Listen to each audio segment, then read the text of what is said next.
Okay, I'm taking a little break here. I had my Pepsi. I'm in downtown Mahachai, kind of downtown. I'm exploring a new area. I guess I'll take these off so I don't look like a fucking old fart. A fucking old man. I shove it in here. Get him? There we go, got him. Anyway, so yeah, I try to get out every day for a ride, but today it rained. So I figured I would come and go on foot. And that's just what I'm doing. It's a fine day. This guy's here welding in his sunglasses. Safety last. It's the Thai way.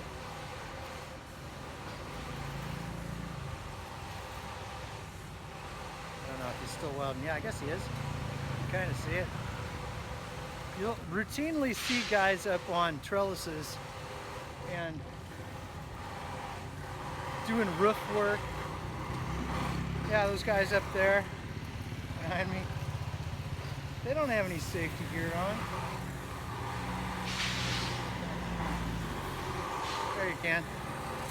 Howdy, cop. Oh, hey, man.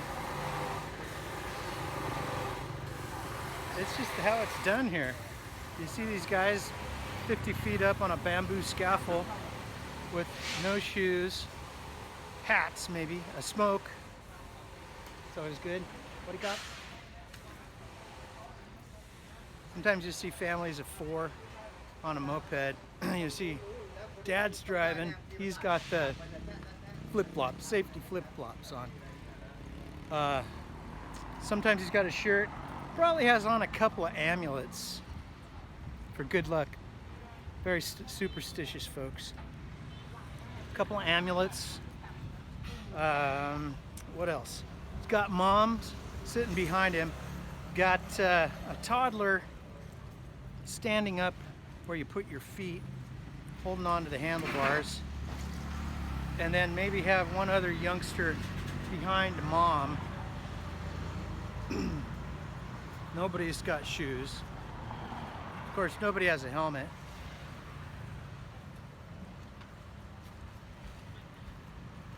You have to have good luck to survive, I guess. I haven't needed my umbrella yet. It rained really hard this morning, but then the sun came out, so.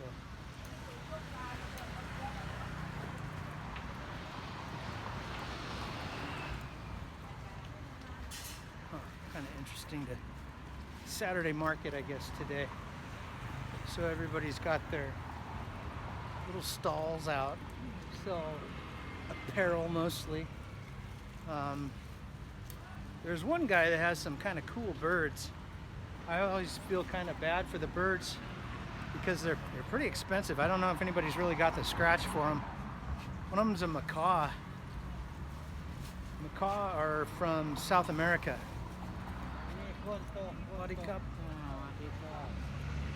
So I don't know how they got them over here. I guess you'd have to just ship them in a crate. Once in a while, I'll ride my bike out to there's a place on the river.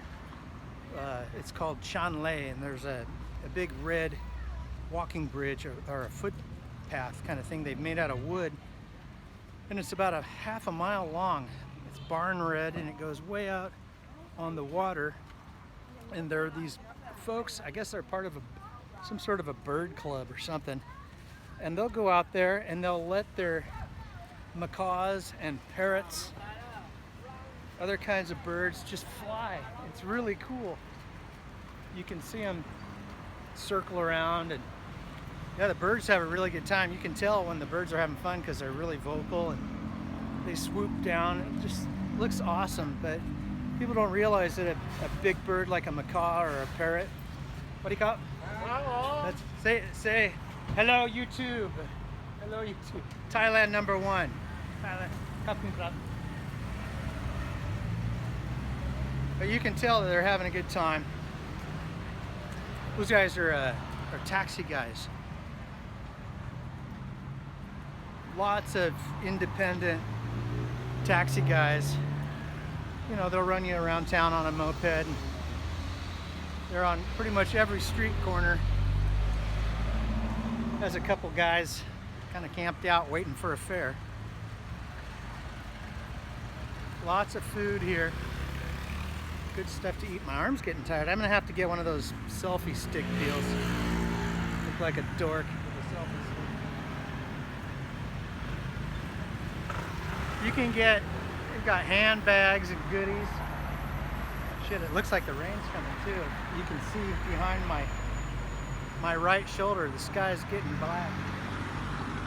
It's cold. I feel bad for my few friends that I have back in the States. Drew and Kiki and Chuck, the gang. They're the whole deal back home is, I see it on, it's like watching a movie. It doesn't seem real. You know, everybody's in a panic. It's all locked down. People got their face masks. It doesn't look as bad as Australia. Australia looks really bad.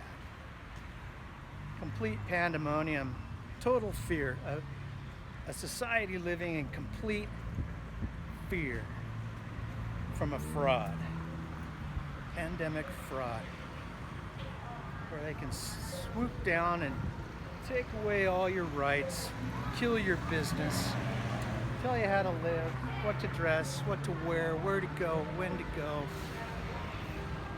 Snitches, so that if you're not a good little citizen, they can snitch on you and arrest you.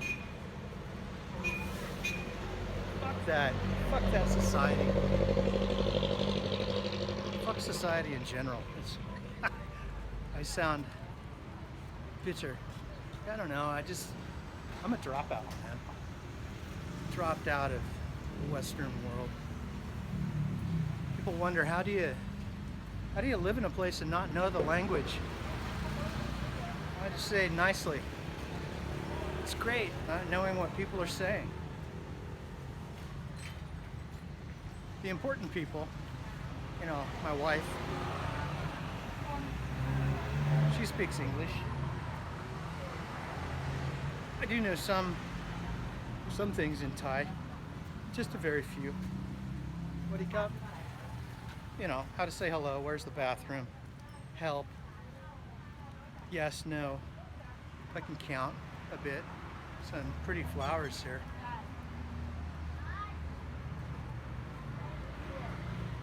But that's really all I know. I tried to learn for a while. It's just a super difficult language. And it's not like I'm gonna get a job and need it for work. Pretty much everybody here knows basic English. Yes, no, help. That's like the same way I know in Thai. Hello, hello. See, everybody's got masks over here, but then the people on the bus don't.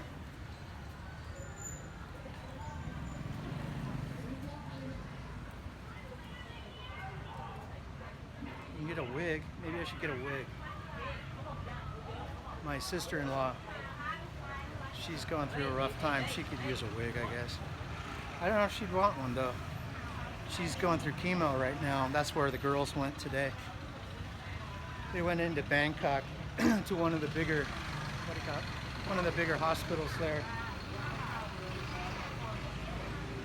They have good medical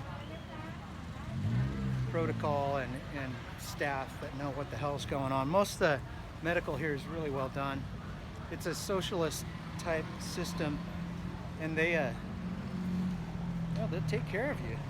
I think Anya's sister had to have a full hysterectomy. She has ovarian cancer. Fortunately, they caught it early. It's stage 1 cancer, and they were able to do the full hysterectomy.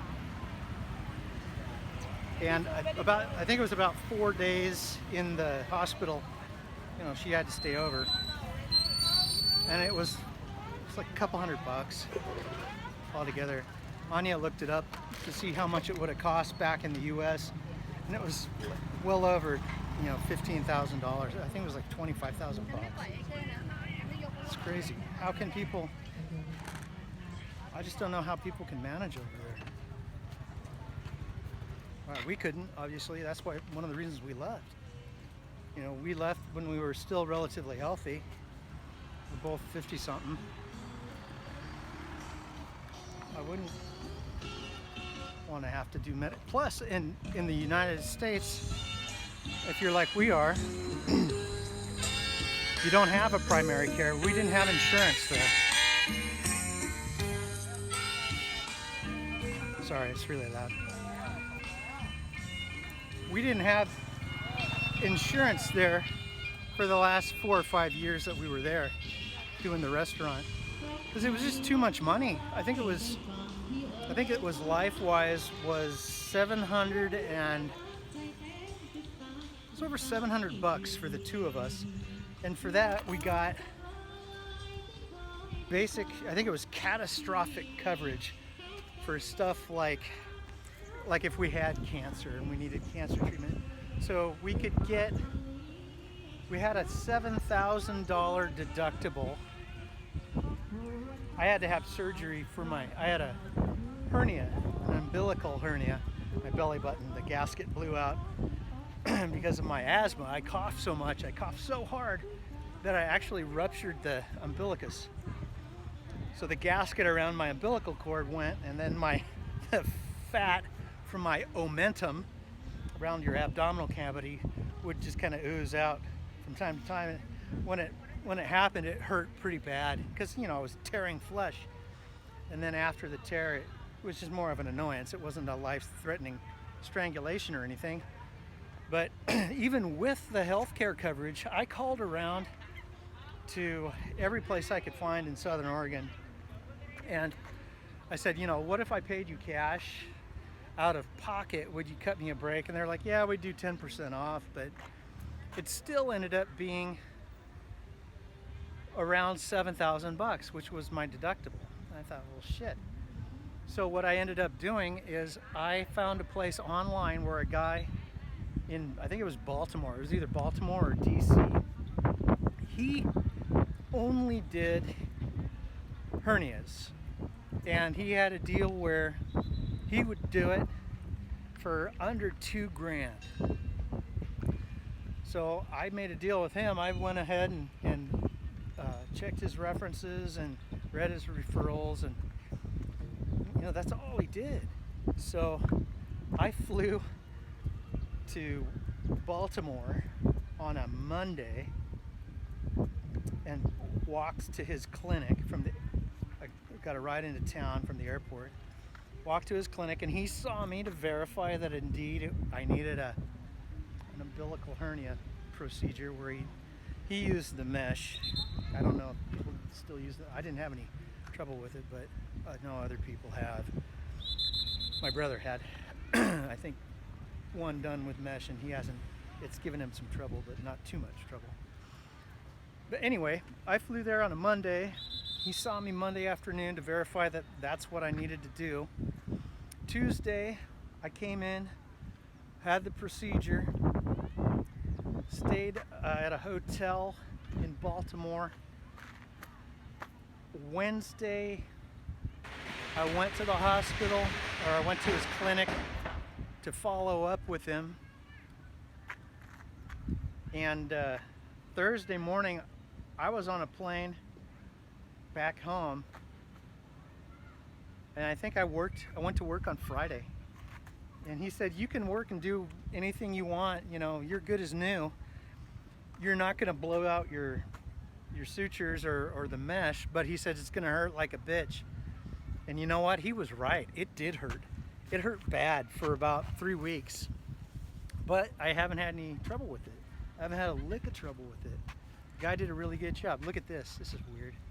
They've got this shiny metal, I guess it's a junction box. I have to suck in my gut so I'll look good. Anyway, yeah, under 2,000 bucks. It made more sense then to use my insurance. So after that experience, we just canceled the insurance and we pocketed $700 a month for the last 4 or 5 years we were there, that we would have pissed away on insurance that we didn't need, because we're, you know, relatively healthy people, thank God. $700 times, well, you can do the math. Let's say 5 years. That's 60 months times 700. Is that $4,200? I don't know. It's a lot of money that we could use for other stuff. It's certainly. I'd rather just come here, and I've had my teeth worked on here. I had to have a root canal because I had a filling in one of my back teeth that was, you know, it's 25 years old, and it finally gave up the ghost. So when they went to, I was going to have them just replace it, and they said, "No, man, you gotta have a full root canal." So I did that, and I think I had to have 4 trips to the dentist, and over here it was like $350 for everything, including the 4, you know, and then when we were done, they did a full tooth cleaning and filled one of my other teeth in front here for $350.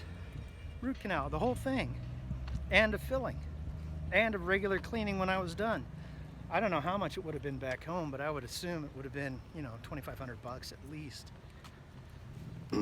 Oh, that's the thing I was going to say. Even if we did have insurance, we really didn't have a primary care person in the US. So if we did have something come up, we'd have to get a physician to basically sign off that we needed to be seen by a specialist, and it takes a long time. So if you have a situation that's on the serious side that isn't an emergency admission, you're kind of screwed, because it takes a while to get you into the system and push through for treatment. So yeah, I'm happy to be here, and thus far I haven't needed any major medical stuff, so that's good. I guess if I do, then I'll have to pay more because I'm not a Thai national, but that's cool. I'm fine with that. I should have to pay more. You know, I'm not from here. I'm from a different country, so I'm fine with paying a little extra. Anyway, I guess that's the report. I'm gonna go ahead and hop on the ferry boat. They just got here, so I think we're gonna get rained on too. Anyway, but I bid you all a farting farewell until we meet again.